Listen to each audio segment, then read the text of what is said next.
Now we head to Europe, where it seems like almost every day U.S. ambassadors are summoned across Europe to discuss allegations of the NSA's massively surveilling of America's closest European allies. A report in Spain's El Mundo reveals that the NSA monitored more than 60 million phone calls during 1 month alone. This, of course, comes on the heels of allegations of massive NSA spying on France and Germany, including spying on Chancellor Angela Merkel's personal cell phone since 2002. Now, that's 3 years before she was elected chancellor. The European parliamentarians are now looking for ways to pressure Washington to provide details of the program, and they met with congressional leaders in D.C. on Monday, hoping to resolve the embarrassing dispute. Claude Moraes, a member of the European Parliament who attended the talks, criticized the common defense of spying. Take a listen.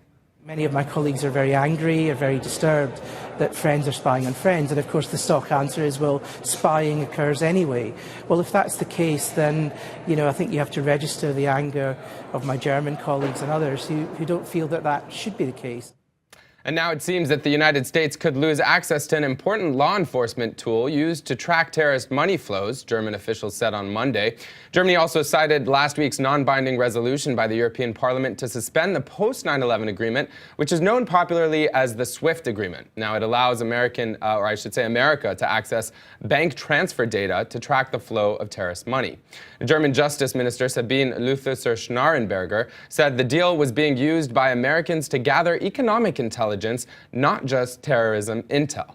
She said this: "It really isn't enough to be outraged. This would be a signal that something can happen and make clear to the Americans that the EU's policy is changing."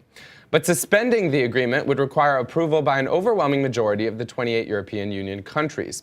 Merkel said Friday that she was open to the idea of suspending the SWIFT agreement, saying she, quote, "needed to look at this again more closely and weigh what we will lose for the security of our citizens and what we won't."